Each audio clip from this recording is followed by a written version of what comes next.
কেতা কবর বলে দুনিয়ার কোনো ঘরের সাথে আমার এই ঘর মিলবে না বাপ, কোনো কিছুর সাথে এটা মিলাইতে পারবে না, অপরিচিত ঘর।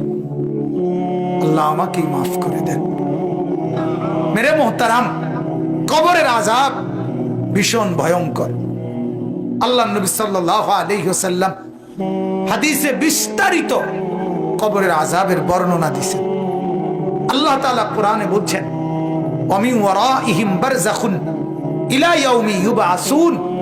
আল্লাহ তাআলা বললেন যে তোমরা মৃত্যুর পরে কিয়ামতের মাঠে পুনরায় উঠানো পর্যন্ত মাঝের এই টাইম বারযাখ অর্থাৎ কবরের এই জিন্দেগিতে অবস্থান করো। এই আয়াত দ্বারা কবরের জীবনের সুবুত স্পষ্ট কোরআনে পাওয়া যায়।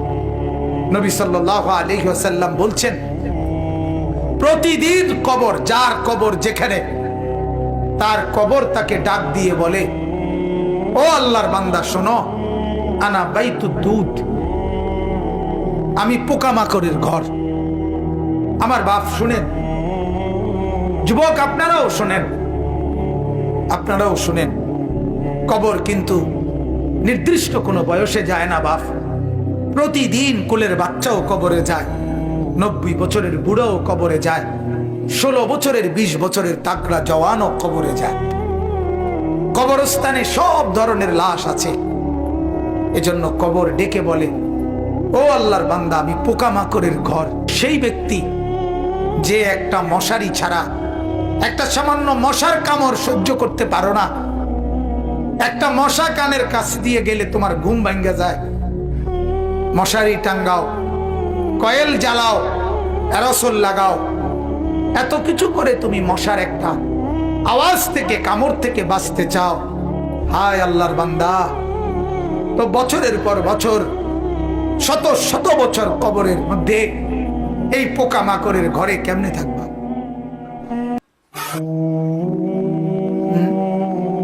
বলেন। কবর প্রতিদিন বলে, আনা বাইতুল ওয়াহদা, ও আল্লাহর বান্দা, আমি কিন্তু একাকী ঘর, একাকী ঘর, কেউরে পাবা না, কেউরে না। আমার বাপ, এই পৃথিবীতেও একাকিত্বের যন্ত্রণা বড় সাংঘাতিক। আপনার ঘরে যদি লক্ষ কোটি টাকারও মাল সামানা থাকে, খাদ্য খাবার, ফল ফলাদি সব আছে, সব আছে, শুধু স্ত্রী নাই, মা নাই, বাপ নাই, ছেলে নাই, মেয়ে নাই, কেউ নাই, আপনি শুধু একা। খোদার কসম, এই একাকিত্বের যন্ত্রণায় ঘরের সবকিছু না, সারা দুনিয়াটাই আপনার কাছে বিষাদ মনে হবে, মনে হবে আমার কিছুই নেই। গত বছর আপনারা অনেকে শুনছেন হয়তো, এক ভদ্রলোক, ঢাকার শিল্পপতি, কোটি কোটি টাকার মালিক, গার্মেন্টস মেল ফ্যাক্টরির মালিক, ওই ভদ্রলোক একাকিত্বের কারণে, স্ত্রী নাই, ছেলে নাই, মেয়ে নাই, বিবিও দূরে সরে গেছে, ইউরোপ থাকে, ছেলেও থাকে বাহিরে, মেয়েও থাকে বাহিরে, একটা লোক নাই ফ্যামিলিতে। শুধুমাত্র এই একাকিত্বের কারণে এরকম মোবাইলে লাইভে সারা পৃথিবীকে জানাইয়া, সবার সামনে, সারা বিশ্বের চোখের সামনে এরকম কপালের মধ্যে পিস্তল ঠেকাইয়া নিজের জীবন নিজে দিয়ে দিছে, আত্মহত্যা করছে শুধু একাকিত্বের যত। এজন্য কবর ডাক দিয়ে বলে, আনা বাইতুল ওয়াহদা, আমি একাকী ঘর, কাউকে পাবা না। আনা বাইতুল গুরবা, কবর বলে, ও আল্লাহর বান্দা, আমি অপরিচিত ঘর, কাউকে চিনবা না, ডানে বামে কিছুই বুঝবা না, মাটি ছাড়া আর কিছুই চিনবা না, আমি অপরিচিত ঘর। দুনিয়ার এক মানুষ আরেক মানুষের বাড়িতে গেলে মোটামুটি বুঝে, এই রুমটার সামনের রুম, প্লাস্টিকের দরজাওয়ালা, এটা একটা বাথরুম, চুলা টুলা দেখা যায়, ওইটা রান্নার ঘর, মোটামুটি মানুষ আইডিয়া করে। কবর বলে, দুনিয়ার কোনো ঘরের সাথে আমার এই ঘর মিলবে না বাপ, কোনো কিছুর সাথে এটা মিলাইতে পারবা না, অপরিচিত ঘর। আল্লাহ আমাকেই মাফ করে দেন। এজন্য বাপ, অনুরোধ করছি, কবরের ফিকির করেন, কবরের ফিকির করেন। সাইয়্যিদুনা উসমান রাদিয়াল্লাহু তাআলা আনহু, হযরত উসমান নবীজির সাহাবী, উনি যখন কোন কবরের সামনে দাঁড়াইতেন তখন তিনি এই পরিমাণ ফাবাকা কাঁদতেন, হাত্তা ইয়াবুল্লা লিহিয়াতাহু, কাঁদতে কাঁদতে তার দাড়ি পর্যন্ত ভিজে যেত। অন্যরা জিজ্ঞাসা করতেন, ও আমিরুল মুমিনিন, কবর দেখলে আপনি এমন করেন কেন? তখন তিনি বললেন, তুমি জানো না এটাই তো আখিরাতের প্রথম মঞ্জিল, আউয়ালু মানজিলিম মিন মানাজিলিল আখিরাহ, আখিরাতের প্রথম ঘর, প্রথম স্টেশন। মান নাজা মিনহু, এখান থেকে যে মুক্তি পাবে সে তো বাকি সব ঘাটিতে মুক্তি পাবে, এখানে যে আটকায়া যাবে সে তো সব ঘাটিতে আটকায়া যাবে। এই জন্য কবর দেখলে আমার ভয় হয়, না জানি আমার কবরে কি হবে, না জানি আমার কবরে কি হবে। হযরত ওমর রাদিয়াল্লাহু তাআলা আনহু, হযরত ওমর আমরা কিতাবে পড়ছি, ইন্তেকালের পূর্ব মুহূর্তে ওনাকে বর্ষা ছুরি দিয়ে আঘাত করা হয়েছিল এক কাফের বেঈমানে, নামাজ অবস্থায়, ফজরের নামাজ পড়া অবস্থায়। ওনার এমন হালাত হয়েছিল 3 দিন উনি মুখ দিয়ে কোনো খাবার দিলে এদিক দিয়ে বের হয়ে যাইত, ওষুধ পানি সবকিছু। এইভাবে ছুরি দিয়ে গাই দিছে ওনাকে 8-10টা। এরপরেও হযরত ওমর রাদিয়াল্লাহু তাআলা এই অবস্থায় মুমূর্ষ, তখন তিনি চকির মধ্যে, খাটিয়ার মধ্যে ওনাকে শোয়াইছে আর সবাই কাঁদতেছে। উনি তখন চোখের পানি ফেলে দিয়ে হযরত ওমর তার ছেলে আব্দুল্লাহকে বলছে, আব্দুল্লাহ, আমাকে তুমি চকির থেকে, খাটিয়ার থেকে মাটিতে নামাও, আমি কবরে যাব কিছুক্ষণের মধ্যে, আমারে মাটিতে নামাও, আমার গাল মাটির মধ্যে ঘষা লাগাও, দা খাদ্দি আলাল আরদ, আমার গাল মাটিতে রাখো, আমারে মাটিতে ফেলায় রাখো, আসা রব্বি আন ইয়ারহামানি, যেন আমার আল্লাহর একটু দয়া হয়, আল্লাহ যেন আমারে মাফ করে দেয়, যেন আল্লাহ বলতে না পারে, ওমর মরার সময়ও ঘাটে উঠতে রইছ, অহংকার করছিস, এটা যেন বলতে না পারে। এই ছিল সাহাবায়ে কেরামের ফিকির। ভাইয়া, ফিকির। হ্যাঁ, হাদিসের মধ্যে আল্লাহর নবী সাল্লাল্লাহু আলাইহি ওয়াসাল্লাম বলছেন, কসম, হাদিস এটা, নবীজি বলেন, কোন নাফরমানের লাশ যখন কাঁধের মধ্যে করে কবরস্থানের দিকে নিয়ে যায়, এই পরিমাণ চিৎকার করে, এই পরিমাণ চিৎকার করে নাফরমান বলে, আল্লাহর দোহাই তোমাদের, আমার লাশ ওই কবরস্থানে নিও না, আমারে কবরে রাইখো না। আল্লাহর নবী সাল্লাল্লাহু আলাইহি সাল্লাম বলেন, মানুষ ব্যতীত আল্লাহর সব মাখলুক ওই চিৎকার শুনতে পায়, ওই চিৎকার শুনতে পায়। এই কবরে যাওয়ার আগে চিৎকার, লাশের চিৎকার। আল্লাহর নবী সাল্লাল্লাহু আলাইহি সাল্লাম বলেন, যদি ওই নাফরমানের চিৎকার তোমাদের কানে একবার শুনতা, তাহলে পৃথিবীর কোন মানুষ কোনদিন কারো লাশ খাটের মধ্যে কান্দে নিত না, কারণ যদি চিৎকার মারে এই ভয়ে, তাহলে রাস্তায় পড়ে থাকতো লাশ, কুকুর আর বিড়ালে খাইতো। হাদিস আমার বাপ। অতএব কবরের ফিকির করে। আল্লাহর নবী সাল্লাল্লাহু আলাইহি ওয়াসাল্লাম মৃত্যু পর্যন্ত নবীজি নিজে নিজে, আল্লাহর নবী সাল্লাল্লাহু আলাইহি ওয়াসাল্লাম 5 ওয়াক্ত নামাজের পরে, 5 ওয়াক্ত নামাজের পরে নবীজি যে কয়টা জিনিস থেকে পানাহ চাইতেন, আল্লাহর কাছে মুক্তি চাইতেন, তার মধ্যে একটা হলো কবরের আযাব। আল্লাহুম্মা ইন্নী আউযু বিকা মিন আযাবিল কবর, আল্লাহ কবরের আযাব থেকে বাঁচান, ওয়া মিন ফিতনাতিল কবর, কবরের মুসিবত থেকে বাঁচান। আল্লাহর নবী সাল্লাল্লাহু আলাইহি সাল্লাম বলেন, কোন নাফরমান যখন কবরে প্রশ্নের জবাব দিতে পারবে না। তখন আল্লাহ তাআলার পক্ষ থেকে বলা হবে ফাফরিশুহু মিনান নার ওয়ালবাসুহু মিনান নার ওয়াফতাহু লাহু বাবান ইলান নার। ও ফেরেশতারা, এই নাফরমানের কবরে জাহান্নামের বিছানা বিছায় দাও, জাহান্নামের পোশাক পরায় দাও, জাহান্নাম বরাবর দরজা খুলে দাও। কিয়ামত পর্যন্ত এভাবে জাহান্নামের আগুনের পোশাক আর বিছানার মধ্যেই ধাও ধাও করে চলবে। আল্লাহ নবী সাল্লাল্লাহু আলাইহি সাল্লাম বলেন, নাফরমানের কবরে এমন একজন ফেরেশতাকে পাঠানো হবে, যেই ফেরেশতা আমা ওয়া আসাম্মু, অন্ধ এবং বধির, চোখেও দেখে না, কানেও শোনে না, লোহার একটা মুগুর দিয়ে একটা বাড়ি মারবে, 7 তবক জমিনের নিচে দেবে যাবে, আবার উঠবে, আবার মারবে। আর ওই নাফরমান কবরে চিৎকার করবে, ভীষণ কান্নাকাটি করবে, কিন্তু ওই ফেরেশতা তো চোখেও দেখে না, কানেও শোনে না, তোমার চিল্লানি শুনবে কি? আল্লাহ আমাকে মাফ করে দেন। এজন্য রাত গভীরে আপনাদেরকে বললাম, ভাই আমাকেও বললাম, উসিকুম ওয়া ইয়া, আপনাদেরকেও নসিহত করছি, আমাকেও।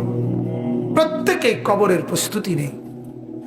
আল্লাহ তাআলা বলছে, বান্দা কি হলো? বান্দা হলোটা কি?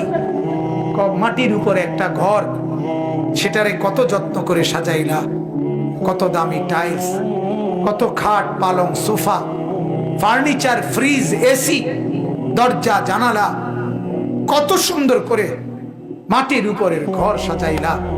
আহা বান্দা, তুমি কি জানো না মাটির নিচেও তো তোমার আরেকটা ঘর আছে, সে ঘরের নাম কবর। ওইটাকে সাজাইলা না কেন? ওই ঘর সাজাইলা না কেন? মাটির উপরের ঘর যদি সাজে খাট পালং আর সোফা দিয়ে, তো মাটির নিচের ঘর সাজে জিকির তাসবিহ তেলাওয়াত দিয়ে, আল্লাহ তাআলার গোলামি দিয়ে, সেজদা দিয়ে, নামাজ দিয়ে, হালাল ভক্ষণ করে কবরের ঘর সাজাইতে হয়। নেক আমলের পুঁজি নিয়ে যদি কবর সাজান, তো কবরটাকে আল্লাহ তাআলা ফেরেশতাকে বলবে, ফাআফরিশুহু মিনাল জান্নাহ ওয়ালবাসুহু মিনাল জান্নাহ, আমার বান্দার কবরকে জান্নাতের বিছানা বিছায়া দাও, জান্নাতের পোশাক পরায়া দাও, জান্নাত বরাবর দরজা খুলে দাও, কবরটা চতুর্দিকে 70 হাত প্রশস্ত করে দাও। সুবহানাল্লাহ। এরপরে এভাবে করার পরে নেককারের কাছে সুন্দর হাসানুল ওয়াজহ, সুন্দর চেহারার আকৃতির এক নওজোয়ান আসবে। তখন কবর ব্যক্তি বলবে, আমি তো আপনাকে চিনলাম না।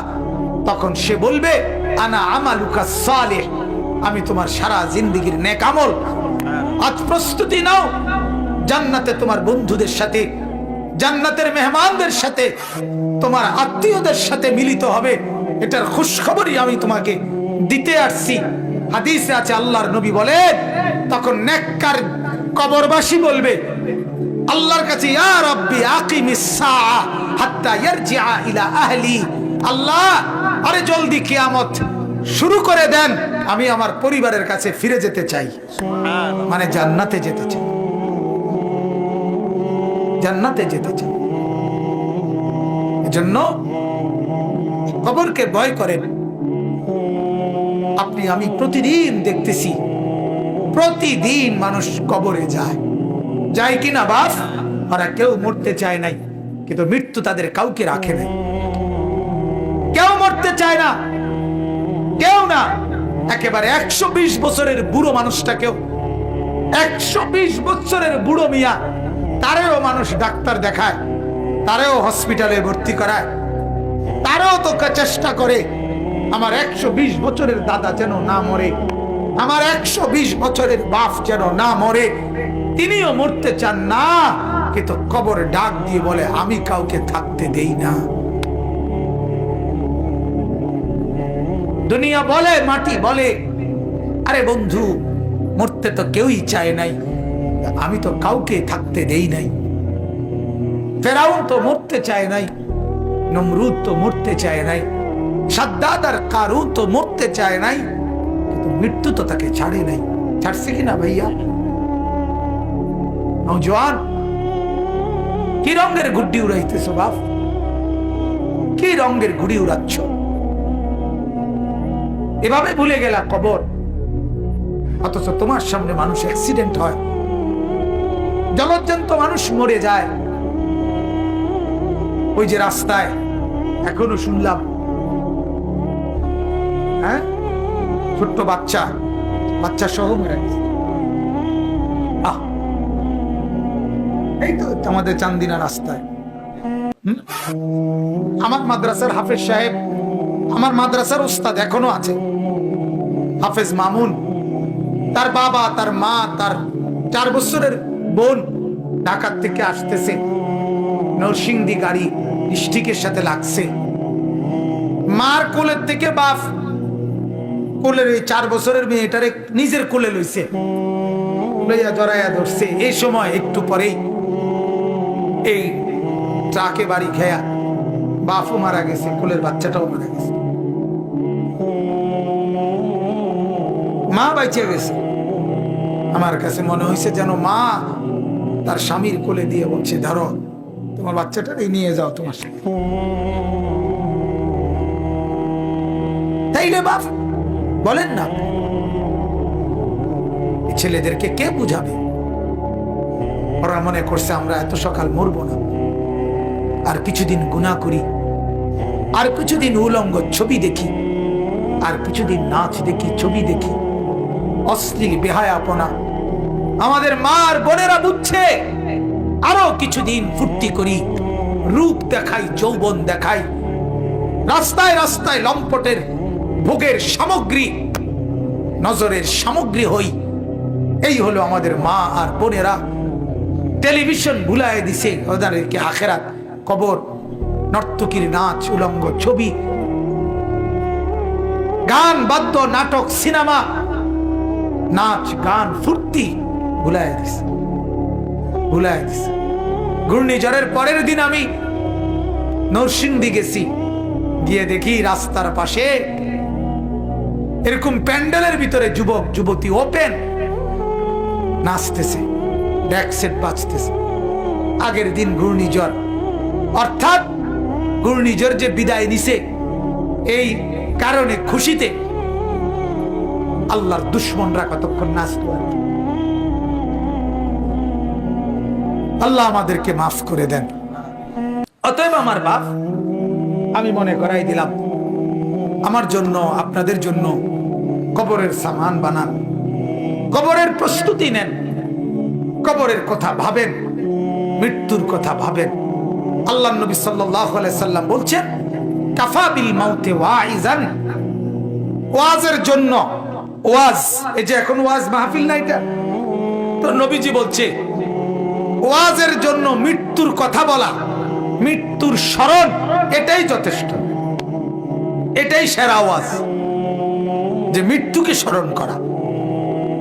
অতএব আল্লাহ তাআলা কোরআনে বলছে, কুল ইন্নাল মাউতাল্লাযী তাফিররুনা মিনহু ফাইন্নাহু মুলাকীকুম, মৃত্যু থেকে তুমি যেখানেই পলায়ন করো না কেন, সে তোমার সাথে দেখা করবেই।